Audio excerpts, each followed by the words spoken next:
నమస్కారం, నా పేరు శివ. అందులో ఉన్నారు ఫ్రెండ్స్. వాడి వీడియోలో పీఎఫ్ ఖాతాదారులకి ఒక ఇంపార్టెంట్ విషయాన్ని అయితే చెప్పబోతుందండి. పీఎఫ్ ఖాతాదారులకి ఒక మంచి అప్డేట్ అనమాట. ఓకేనా, ఇది ఎప్పటి నుంచో చెప్పాలని చెప్పేసి అనుకున్నాను, బట్ నాకు కుదరకైతే ఇది లేట్గా మీకు చెప్పడం అయితే జరుగుతుంది. ఓకేనా, సో స్కిప్ చేయకుండా నేను చూడండి, మీకు క్లియర్గా అర్థమవుతుంది. అయితే వీడియోకి వెళ్ళే ముందు ఇలాంటి విషయాలు మీరు మన దేశం కింద సబ్స్క్రైబ్ బటన్ ఉంది అంటే యాప్ చేసి మన సబ్స్క్రైబ్ చేసి పక్కనే ఉన్న బెల్ బటన్ని యాక్టివేట్ చేయండి, అనేది కాకుండా లైక్ చేయండి.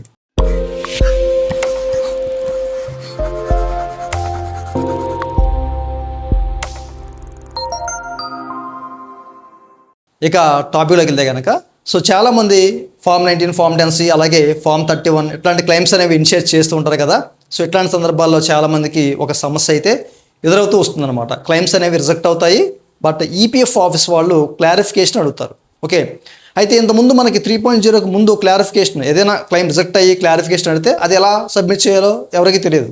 ఓకేనా, ఓకే గ్రీవెన్స్ ద్వారా సబ్మిట్ చేసాం అనుకోండి, ఒక 10 to 15 ఛాన్స్, అంటే 50% అనేవి మనకి క్లెయిమ్స్ అనేవి అయ్యే ఛాన్స్ అయితే ఉందన్నమాట. 10 to 15% మనకి ఓకే స్ట్రైక్ అవుతాయి.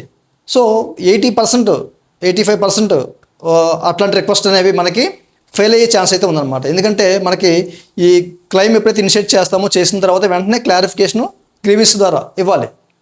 బట్ ఇక్కడ రిజెక్ట్ అయిపోద్ది, అది ఇంకా పెండింగ్లో ఉంటుంది అనమాట. సో ఇట్లాంటి ఇష్యూస్ అనేవి చాలా ఉన్నాయి. మన పీఎఫ్ ఆఫీస్కి వెళ్ళి సబ్మిట్ చేయాలంటే ఆ పీఎఫ్ ఆఫీస్ ఎక్కడో ఉంటుంది, సో అక్కడికి వెళ్ళలేము, బట్ క్లారిఫికేషన్ అయితే ఇవ్వాలి.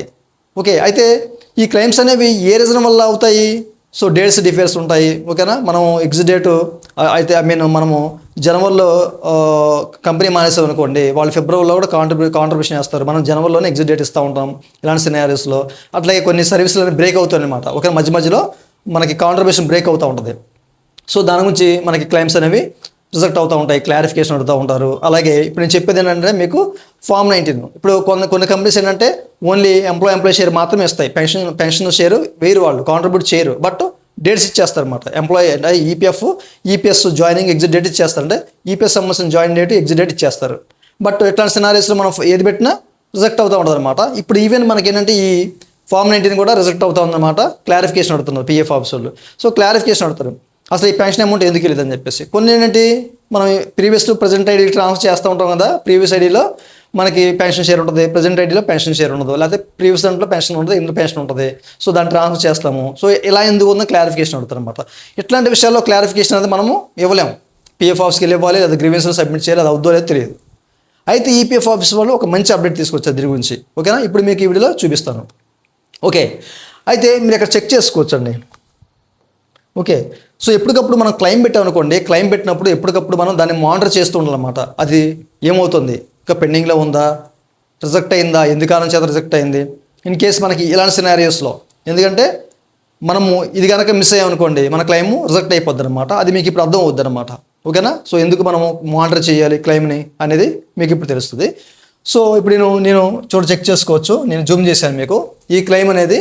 ఓకేనా, సో ఇదేంటంటే ఇక్కడ మనకి క్లారిఫికేషన్లో ఇంతకుముందు మనకి ఈ ప్యాటర్న్ అంతా మార్చేస్తుందా, ఈపీఎఫ్ ఆఫీస్ వాళ్ళు మార్చేస్తారు కదా ఈ ప్యాటర్న్ అంతా. సో వీటిలో ఏంటంటే క్లారిఫికేషను సౌత్ బై ఈపీఎఫ్ అని చెప్పేసి ఇచ్చారు. ఓకే, ఇందులో వ్యూ క్లారిఫికేషన్ రిక్వైర్డ్ అని చెప్పేసి ఒక బటన్ అయితే ఇచ్చారన్నమాట. ఈ క్లెయిమ్ ఈజ్ అండర్ ప్రాసెస్లో ఉంది. ఫామ్ 19 అప్లై చేశారు. ఓకేనా, ఇంకా అండర్ ప్రాసెస్లో ఉంది, బట్ వీళ్ళైతే క్లారిఫికేషన్ అనమాట, వ్యూ క్లారిఫికేషన్ రిక్వైర్డ్ అని చెప్పేసి ఇక్కడ ఒక చిన్న బటన్ అయితే ఇచ్చారన్నమాట. ఓకే, సో క్లెయిమ్ ఇంకా అండర్ ప్రాసెస్లో ఉంది, బట్ ఈ టైంలో మనము మేల్కొని ఓకేనా ఎప్పటికప్పుడు మానిటర్ చేసుకుంటే ఇలాంటిది వచ్చిందనుకోండి, అది క్లిక్ చేసి వాళ్ళు క్లారిఫికేషన్ అడిగారు కదా వెంటనే ఇచ్చేవచ్చు. బట్ మీరు దీనికి టైం అంటే దీనికి డిలే చేశారనుకోండి, క్లెయిమ్ రిజెక్ట్ అయిపోద్ది అనమాట. ఓకే, సో ఇక్కడ మీరు చెక్ చేసుకోవచ్చు. ఇప్పుడు మనం క్లారిఫికేషన్ ఇవ్వాలి, వ్యూ క్లారిఫికేషన్ రిక్వైర్డ్ అని చెప్పేసి ఒక బటన్ ఇచ్చారు కదా. సో దీన్ని మనం క్లిక్ చేసాం అనుకోండి. ఓకేనా, సో దీన్ని మీరు క్లిక్ చేశారనుకోండి, అప్పుడు ఏమవుద్ది, నెక్స్ట్ స్టెప్లో మీరు ఇక్కడ చెక్ చేసుకోవచ్చు, ఇలా మీకు ఓపెన్ అవుద్ది అనమాట. ఓకే, సో ఇక్కడ క్వెరీ అని చెప్పేసి ఇక్కడ మెన్షన్ చేశారనమాట. సో ఇక్కడ మనకి రీడ్ మోర్ అని చెప్పేసి ఒక బటన్ ఇచ్చారు, ఆ తర్వాత మీకు చూపిస్తాను. ఓకే, అయితే ఇక్కడ మనకి క్వెరీ రిసీవ్డ్ ఆన్ మనకి ఎప్పుడు రిసీవ్ అయింది అంటే మనకి ఎప్పుడు వీళ్ళు పంపించారు. అయితే ఇది రెస్పాన్స్ డెడ్ లైన్, అంటే మనం రెస్పాండ్ అవ్వాలి తప్పనిసరిగా. దానికి ఒక డెడ్ లైన్ ఇచ్చారనమాట. దాని లోపే, ఆ డేట్ లోపే, ఆ రోజు లేకపోతే దానికి ముందు మనము రెస్పాండ్ అయ్యి వాళ్ళు ఏమడుగుతున్నారో అది మనం అప్లోడ్ చేయాలి. లేకపోతే ఏమవుద్ది, క్లెయిము రిజెక్ట్ అయిపోద్ది అనమాట. ఇంకా పెండింగ్లో ఉంది, ఇది అవ్వలేదు. వాళ్ళు అంతా చూసి చెక్ చేసి ఈ ఇష్యూ ఉంది, ఈ ఇష్యూ ఏంటి, నాకు క్లారిఫికేషన్ కావాలి, ఇది ఎందుకు ఇలా ఉంది, ఎందుకయ్యింది అని చెప్పేసి అడుగుతున్నారు. ఓకే, సో దానికి మనం రెస్పాండ్ అయ్యి క్లారిఫై చేయాలన్నమాట.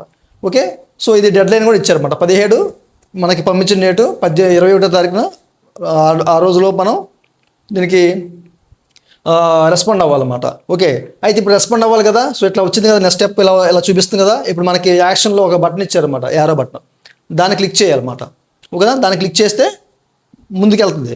అయితే ఇప్పుడు మనకు రీడ్ మోర్, అసలు ఎందుకు కారణం చేత మనకి ఇప్పుడు వీళ్ళు క్లారిఫికేషన్ అడిగారు అనేది మనం చెక్ చేసుకోవాలి కదా, అసలు ఎందుకు అడిగారు. సో ఇక్కడ రీడ్ మోర్ అని చెప్పేసి ఉంది, దీన్ని క్లిక్ చేసాం అనుకోండి, అప్పుడు ఏమవుద్ది, ఇదిగోండి ఇలా ఒక పాపప్ వస్తుంది అనమాట. ఆ పాపప్లో ఆ క్వరీ ఏంటో ఇక్కడ మనకి క్లియర్గా మెన్షన్ చేస్తారన్నమాట. Pension contribution not received still EPS date of joining date of exit are updated. ఓకేనా, so kindly remove the same online if not eligible for pension.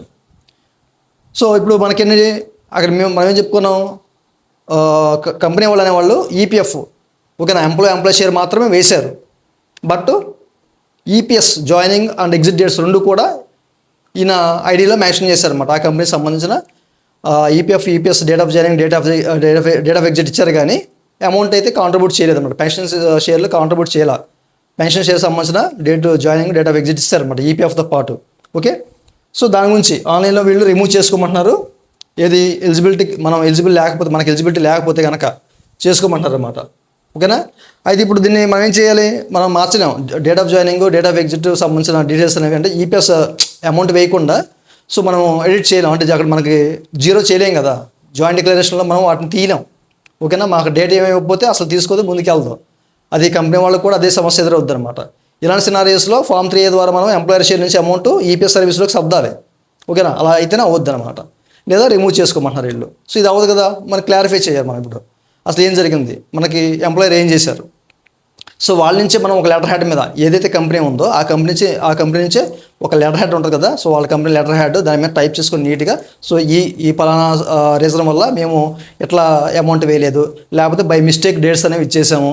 ఓకేనా, ఇదంతా పరిగణలోకి తీసుకొని ఈ క్లెయిమ్ ప్రాసెస్ చేయండి, అప్రూవ్ చేయండి అని చెప్పేసి ఎంప్లాయర్ ఒక క్లారిఫికేషన్ ఇవ్వాలన్నమాట. ఓకేనా, సో వాళ్ళకి ఎక్స్ప్లెనేషన్ ఇస్తూ ఒక క్లారిఫికేషన్ ఇవ్వాలి. ఓకేనా, సో ఇది సో ఆన్ అవ్వట్లేదు, ఇలా జరిగిపోయింది, మా తప్పు అయిపోయింది, ఇట్లా ఇవ్వాలి. సో ఇస్తే ఈ క్లెయిమ్ అనేది ముందుకెళ్ళే అవకాశం అయితే ఉంది, అప్రూవ్ అయ్యే అవకాశం అయితే ఉందన్నమాట. ఓకేనా, సో ఇక్కడ 50-50 ఛాన్సే ఉంటుంది అనమాట. ఎందుకంటే డేట్స్ ఇచ్చారు కాబట్టి, డేట్స్ ఇక్కడ రిమూవ్ చేసుకోమంటున్నారు కాబట్టి. అయినా కానీ క్లారిఫికేషన్ ఇవ్వాలి కదా మనం తప్పనిసరిగా, అది ఎవరి సైడ్ నుంచి ఇష్యూ వచ్చింది అనేది మనం క్లారిఫై చేయాలన్నమాట. మనకి ఎంప్లాయరే వాళ్ళు ఇచ్చారు, మనకి ఏం తెలియదు కదా.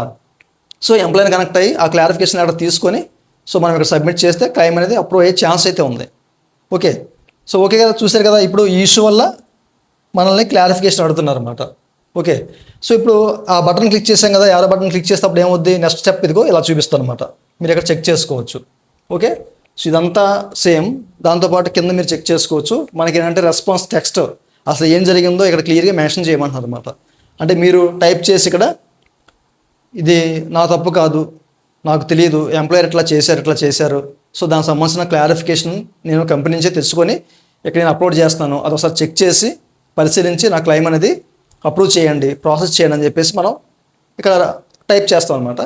అలాగే ఎంప్లాయర్ నుంచి మనం క్లారిఫికేషన్ అక్కడ తీసుకుంటాం కదా, ఓకే, దాన్ని ఇక్కడ మనం అప్లోడ్ చేయాలి. ఇది 2 MB సైజు లోపు ఒక పీడిఎఫ్ ఫైల్ అయి ఉండాలి అనమాట. ఓకే, పీడిఎఫ్ ఫైల్ ఫార్మేట్లోనే 2 MB సైజు లోపు ఉన్న ఒక ఫైల్ని ఇక్కడ అప్లోడ్ చేయాలన్నమాట. అప్లోడ్ చేసి ఓకేనా, ఇక్కడ మనకి ఏంటంటే సబ్మిట్ రెస్పాన్స్ అని చెప్పేసి కనబడుతుంది. దీన్ని క్లిక్ చేస్తే సబ్మిట్ అయిపోద్ది అన్నమాట ఈ ఫామ్ అనేది. ఓకే, సో మనకి ఆ క్లెయిమ్ హిస్టరీ ఏదైతే ఉందో అక్కడ మనకి క్లియర్గా చూపిస్తారు అనమాట. అక్కడ మనం రెస్పాన్స్ ఇచ్చామో లేదా అనేది, ఏ టైంలో ఇచ్చామనేది మనకు అక్కడ క్లియర్గా తెలుస్తుంది అనమాట. సో ఇట్లా మనము క్లారిఫికేషన్ ఇవ్వాలన్నమాట. ఇంతకుముందు 3.0కి ముందు లేదు, చాలామంది ఇబ్బంది పడ్డారన్నమాట. ఓకే, కొన్ని సినారియోస్లో ఏంటంటే మధ్యలో కాంట్రిబ్యూషన్స్ బ్రేక్ అవుతూ ఉంటారు చాలా మందివి. ఆ బ్రేక్ సర్వీస్లో ఎందుకు అలా బ్రేక్ అయ్యాయి, ఎందుకు వెళ్ళేది అమౌంట్ అని చెప్పేసి కూడా అడుగుతూ ఉంటారు క్లారిఫికేషను. సో అక్కడ కూడా ఎందుకు బ్రేక్ అయ్యిందో మనం క్లారిఫై చేయవచ్చు. అయితే ఆ బ్రేక్ సర్టిఫికేట్ ఏదైతే ఉందో దానికి సంబంధించింది కూడా పిఎఫ్ ఆఫీసర్కి ఇక్కడే సబ్మిట్ చేయొచ్చు. ఓకేనా, సో అని చెప్పేసి. లేకపోతే మనం ఇప్పుడు చెప్పారు కదా ఈ ఫామ్ 3A ఉంది కదా, ఆ ఫామ్ 3A సర్దుబాటుకు సంబంధించిన ఫామ్ అనేది మనకి పిఎఫ్ ఆఫీసర్కి ఇక్కడికే మనం ఇక్కడి నుంచే ఇవ్వచ్చు. ఇలాంటివన్నీ కూడా మనం ఏదో ఒక ఫాము ఇవ్వడానికి ఇక్కడి నుంచే వాళ్ళకి సబ్మిట్ చేయడానికి ఛాన్స్ అయితే ఉందన్నమాట. ఈ విషయాన్ని గమనించాలి, చాలామంది ఇబ్బంది పడుతున్నారు. సో దాని గురించే ఈ మంచి అప్డేట్ అయితే తీసుకొచ్చారు ఈపీఎఫ్ ఆఫీస్ వాళ్ళు. నేనైతే మీకు లేట్గా చెప్తున్న ఈ విషయాన్ని. ఓకేనా, చూసారు కదా, ఇది ఒక మంచి అప్డేట్. ఎవరికైనా ఒక మీరు ఫామ్ 19 ఫామ్ 10 అప్లై చేస్తే కనుక 2 ఫామ్స్లో ఏదో అప్లై చేసినా కానీ మానిటరింగ్ చేయండి. ఎందుకంటే ఇలాంటిది వచ్చినప్పుడు మీరు కరెక్ట్ టైంకి రెస్పాండ్ అవ్వకపోతే క్లైమ్ రిజెక్ట్ అయిపోద్ది అనమాట. ఓకే, సో చూశారు కదా, మీకు డౌట్స్ ఉంటే మమ్మల్ని కనెక్ట్ అవ్వచ్చు, పెయిడ్ సర్వీస్ ఉంది. ఓకేనా, మీరు స్క్రీన్ మీద చెక్ చేసుకోవచ్చు, వాట్సాప్ ద్వారా మాత్రమే మీరు కనెక్ట్ అవ్వండి. ఇదండి వాళ్ళ వీడియో. ఈ వీడియో మీ నచ్చితే కింద లైవ్ లైక్ చేసి మనం సపోర్ట్ చేయండి. అలాగే ఇలాంటి విషయాలు మీరు మధ్య చూడే కింద సబ్స్క్రైబ్ ఉంటుంది, దాన్ని ట్యాప్ చేసి మనం సబ్స్క్రైబ్ చేసి పక్కన ఉన్న యాడ్ చేసుకోండి. Thank you for watching and జై హింద్.